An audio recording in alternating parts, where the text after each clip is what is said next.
Thanks,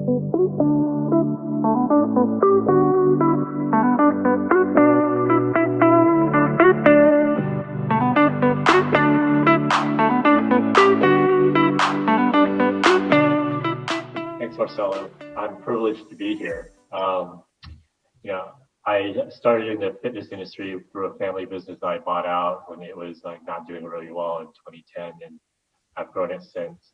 So I just wanted to, take this time to discuss an issue that I feel strongly about, like microbiases or subconscious influences. So Napoleon Hill wrote a book called Think and Grow Rich in the 1930s.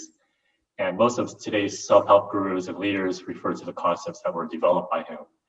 I think one of the biggest thoughts that he developed through his extensive interviews of the world's wealthiest and successful leaders of his time was that people are the average of the 5 people that they hang out with the most. So, I just want people to think about who they hang out with.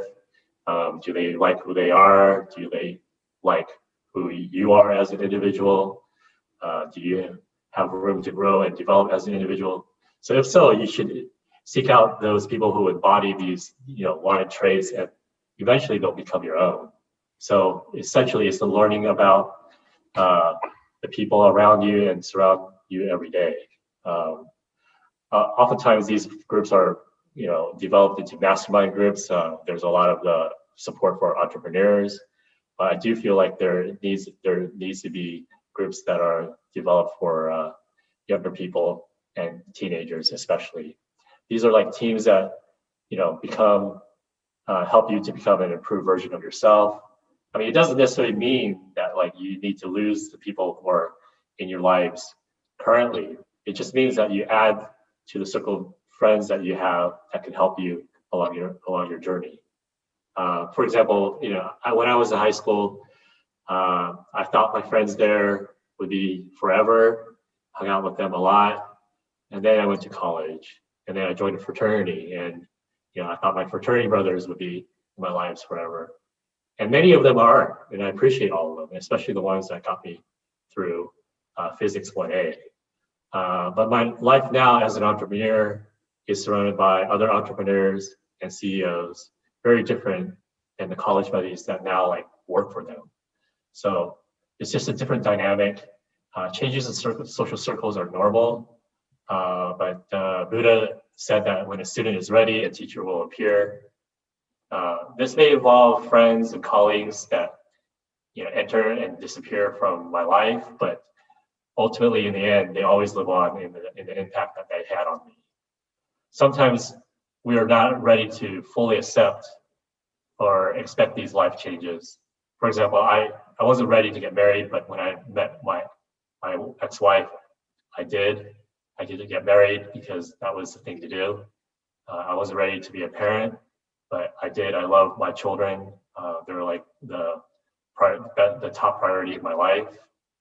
And then obviously I was not ready to get divorced, but ultimately I did. So I embrace these changes and challenges as learning opportunities. I appreciate the past for what it has done to create who I am now, but I look forward to the future with abundance. I kind of shy away from that scarcity mindset. Believing tomorrow will be better motivates me today to prepare and grow. There's a quote that says that luck is when preparedness meets opportunity. I think that without one of the two, then success is quite challenging or even unattainable. I'm not religious, but I believe that the universe has a predetermined set of rules. Many are science-based, such as Kepler's law that applies to solar systems as much as it does to atoms. It awes me that we can predict how solar systems behave with the same formula of how atoms interact. Another closer example is when I was studying for my MBA, I came across a new product diffusion formula that was nearly identical to a gas diffusion formula I learned in college, thanks to my fraternity brother. This formula refers to the adoption speed of an item introduced into a specific density environment. I mean, that may sound technical, but basically, although we believe we have free will, in aggregate as a society and as a population, we are no more different in our behavior than inert gases. These are tangible examples of the natural order of the universe. But beliefs are also very powerful. So I believe that if you have purpose and conviction, you'll succeed as much as those who are religious and pray. Prayer is important because people pray for what's important. I was quite religious when I was young. I prayed a lot for changes in my life and the goals I wanted to achieve. Not only did I pray, those things that I manifested myself and applied myself towards, I reached those goals. I mean, a lot of people say that religion is bad, but believing in yourself or a higher being that will motivate you to improve yourself is always a good thing. Purpose is important as it is a driver of action. And as long as purpose provides value for the greater community, for your neighborhood, country, or even your culture, those in turn will reward you with opportunities. That's why, in my company, I don't sell fitness equipment, but rather we recommend a faster way to increase your health and strength. It used to be that purpose was ingrained by parents, teachers, career choices, and even the government. But now we have the internet. We're unshackled by traditional information channels. We are now free to express and develop individual purposes that are created from our own choices for where we get our information. You now have different parenting styles backed by different scientific thoughts. You now have different teaching methodologies for a wide range of students, from the autistic to the Mensons. Even our working environment has shifted, especially during this pandemic. I believe that there is a slowing of the urbanization, possibly growth in the exurbs, which are neighborhoods that are even outside of the city suburbs. This will change how we socialize and date. This will change how we raise our next generation. This will change who we are as individuals, as a society, and our cultures. Ultimately, we need to ask if we are a product of our environment, or really if the environment we surround ourselves is a product of who we are and our conscious choices. I kind of started with how we are impacted by our subconscious biases. But now I would like to end that with how we can impact conscious influences. So that's kind of my talk. Thanks for listening. And Marcelo, I'm open for questions. The one I have in mind is that what made you consider getting into such a competitive industry, right? In the space you're in has Techno Gym and a couple of other giants. And did you realize how difficult it was going to be to face all of those challenges, or you're just like, I don't care, I'm doing it anyway? I think that there needs to be a sense of where the opportunity lies. When we started the company, it was focused on home gyms with high capacity weight equipment. So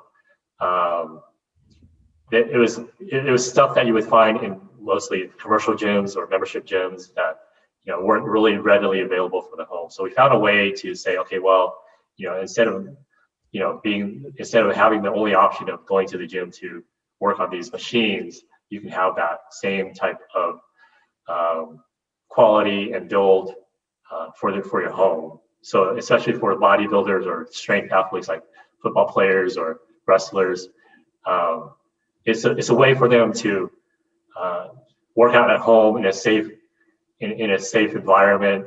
We have safety stops and stuff like that will help them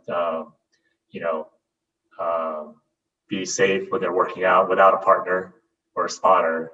So with that, we kind of push that message out there. The message is important because Techno Gym and Life Fitness and even Bowflex and these more commercial residential brands focus on the masses, and we were focusing on a particular segment that wasn't being addressed. So that's kind of where we focus our efforts and energies. And during this COVID time, it's ironic because for 20 years we were promoting that our equipment is almost as good as what you would find in the commercial gyms, but it's for the home, so it's a better quality home gym at a home gym price. So that resonated with a lot of people, and during this whole shutdown and pandemic, our business has been just going crazy. Yeah, which is surprising, right? You kind of expect it to have suffered because of the whole COVID situation saying, wow, no, people are not exercising as much. They're just at home doing nothing, when in fact, they're just desperate to get the exercise that they're used to. And you provide an affordable solution. Right, exactly. And we were able to have inventory as well. So I think it's important, like I said, being prepared for the opportunity is important. If you're not prepared and the opportunity comes, then that's useless. And then if you're prepared but there's no opportunity to take advantage of, then that's also not as good. So I think that we were prepared in our marketing, in our messaging, and again being clear about our communication. And then people who, I mean, the industry says that there's 120 million fitness enthusiasts in the United States that work out 3 times or more at the gym. So when everything shut down, those members of the gyms needed someplace to go, and probably about 10 to 15% of them are really active users of the gym. So then they needed something almost immediately and right away. Yeah. We were prepared to take advantage of that. Well, I don't know if you stabilize the supply crunch, right? You probably didn't have too much stock for a huge pent-up demand that appeared all of a sudden. But if you do have access to more supply, one of the ideas in your case is to offer a buyback guarantee. So when COVID is over, you can tell people, hey, we'll buy it back at a discount, whatever. And then you establish a secondhand market. So you can actually sell it twice, right? So people are going to be buying it as saying, yeah, I want to go back to the gym anyway. But in the meantime, it's kind of leasing or renting this gym. And I know that I can sell it back at a discount. And you know what? Most people want to just keep it, right? They have it at home anyway. So that could increase your market's power, because you are getting more people to consider getting it because you have the money back guarantee sort of thing. Right. I think that right now it's not as big of an issue because there's still like a supply shortage. So it's really challenging to get supply. So, and then right now, like a lot of our items are 2 months backlog. So wow. Even though we're getting products in every day, it's just going out the door because we're just trying to fulfill orders that were placed, 90 days ago or 30 days, 60 days ago. No, and you're actually in pretty good shape in terms of your supply chain compared to a DNA company. I got my full genome scanned, and that included a hard drive with the DNA data. They're delivering it this week or next week after 2 years delay. I've been waiting for that drive for 2 years.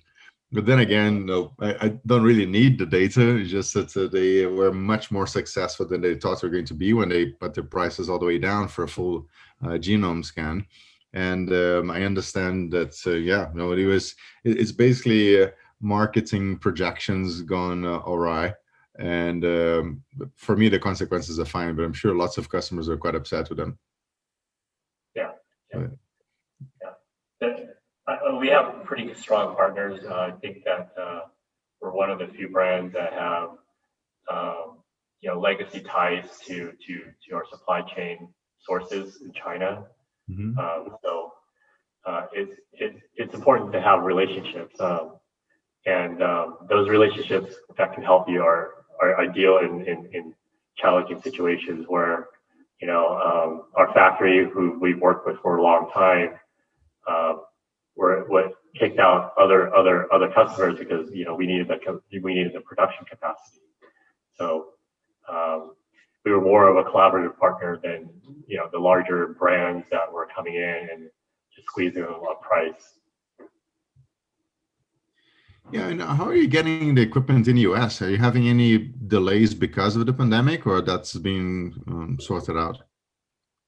Sure. So it's challenging to get products in the US now because during the whole slowdown of the economy, there was a glut of container space for like shipping containers to the United States, and then right before COVID, they actually shaved off some of the schedule for the containers, and so then that kind of helped to reduce the supply of the ships. But then on top of that, there's also a greater trade imbalance between China and the US. So you can't really stack empty containers as high as you can full containers. So let's say, for example, for every 100 containers that are coming to the United States, only maybe 70 to 75 are going back to China because, you know, you can't stack as high.